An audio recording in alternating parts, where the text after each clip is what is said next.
A very good afternoon and welcome to Scope News at 1. My name is Gloria Mathias. These are the top stories reaching our news desk this afternoon. Nairobi, Kenya President William Ruto urged Kenyans to build on the foundation of Vision 2030 initiated under former President Mwai Kibaki. Speaking during a public event, Ruto said the country should embrace a renewed national vision to accelerate development, create jobs and improve livelihoods. He called on leaders and citizens to work together in achieving long-term economic transformation.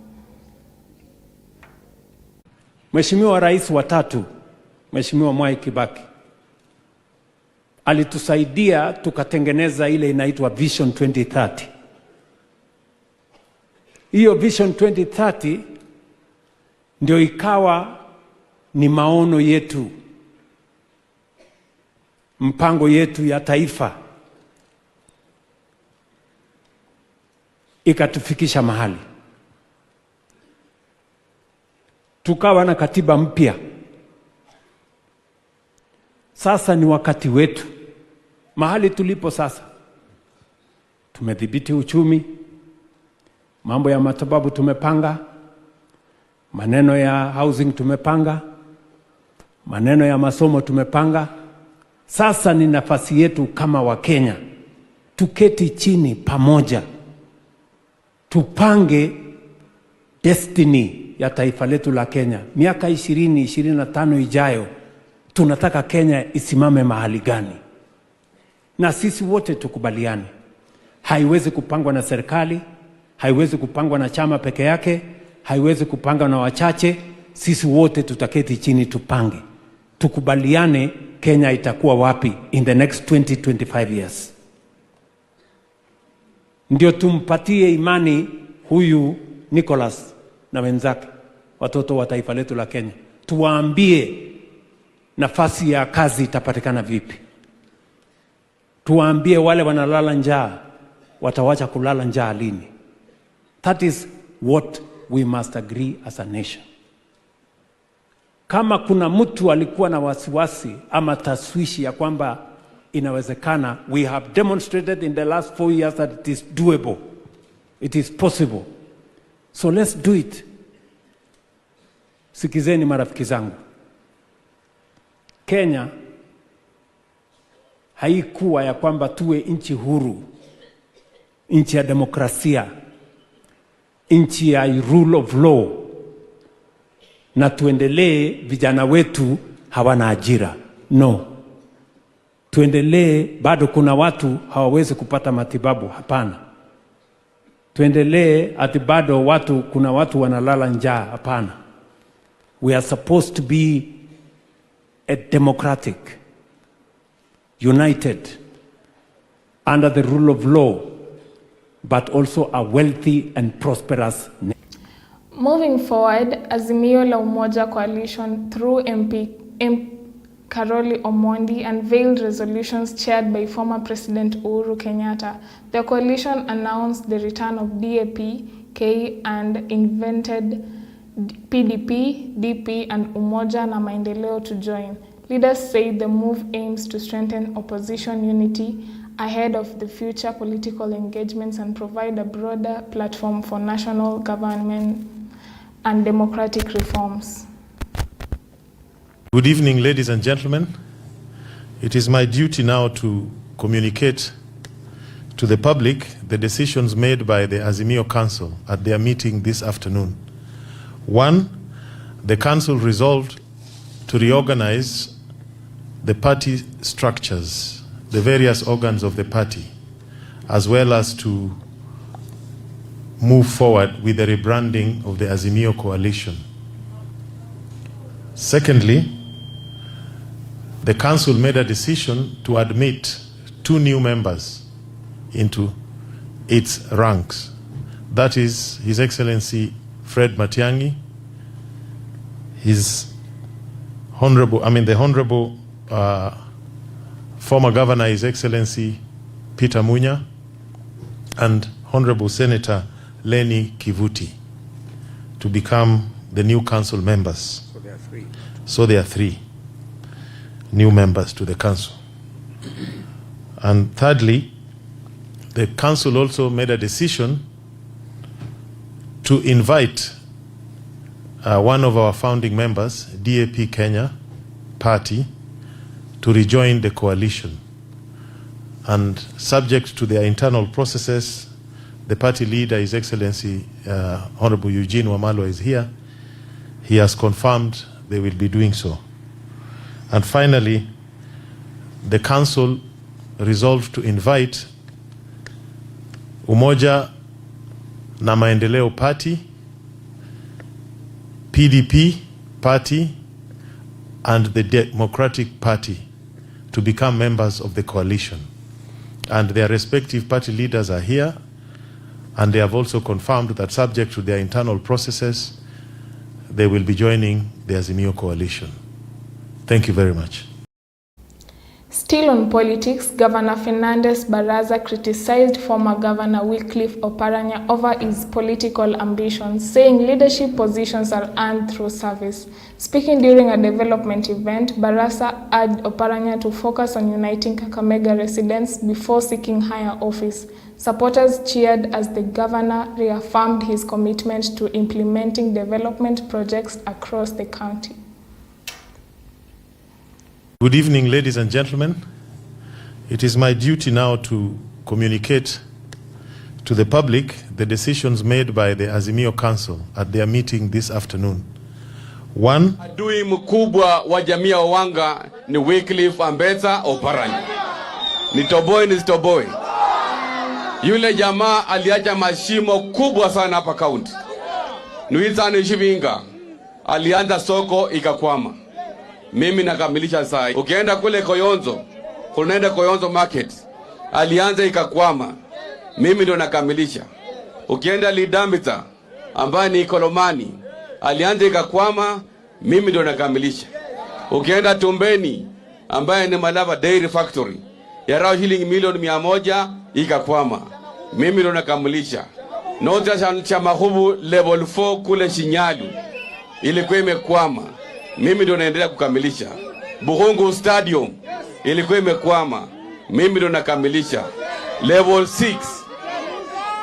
Alafu saa ya volangambu avolambo Ruanga runo. Avolambo Ruanga runo. Avolangambu haka ni kaongozi. Iyo madharau my friends. Iyo madharau. Iyo kiti ambayo unatafuta utaonea kwa view sasa. Niseme nisiseme. Mimi nataka kuambia Bwana Oparanya, kama unatafuta kiti ya deputy president, kuja Kakamega, unganisha na Kakamega wote. Hapo ni sawa si sawa. Mlajenda ndetalanyi. Moving forward, Chief Justice Martha Koome launched a new justice delivery system aimed at resolving community disputes faster and improving access to justice. Speaking during the launch, she said the initiative will reduce case backlogs and enhance efficiency in courts. Judicial officers, local leaders, and residents welcomed the program, expressing confidence that it will strengthen public trust in the judiciary. Wisdom and the collective guidance of respected elders. I can see some of them here. Those values of listening, reconciliation, and community responsibility remains as relevant today as they were those days. Together, these initiatives reaffirm our commitment to making justice more accessible, responsive, and rooted in the lived realities of the people that we serve. That justice is not defined by the location of a courtroom, but by every person's ability to obtain fair, timely, and dignified resolution of disputes. What HAS will do is help us resolve community disputes, which include land issues, family. Let's take a short commercial break. We'll be back with more stories.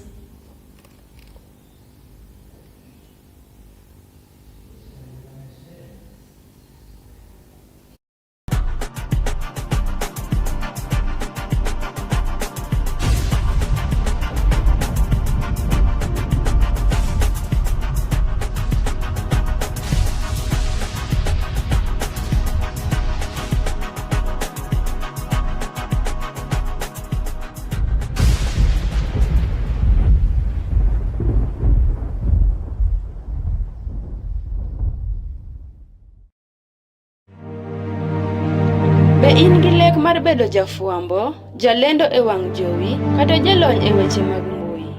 Riwri kod kar tiegruok mar Cityscope mondo iyud lony e chano chenro mag wang' jowi, fuambo kod puodho weche manyien moyiedhi. Yud puonj kowuok kuom jolony magwa mondo ibed gi ng'eyo mang'eny e weche mag fuambo. Ndikri kaka achiel kuom jopuonjre mondo mi ichak wuodhi mar bedo jafuambo. Mondo ing'e mathoth, dwanwa tol kokalo e namba 0726324028 kata tudri kodwa email marwa cityscopetv@gmail.com kata www.cityscopemediacenter.co.ke. Cityscope Training College. Think, believe, achieve.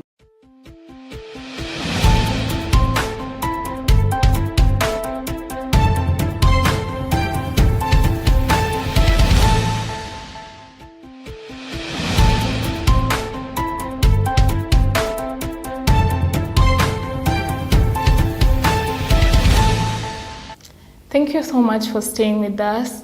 As we move forward, Ruth Odinga declared that Oburu Odinga is ODM's preferred presidential candidate, dismissing claims linked Wycliffe Oparanya to the position.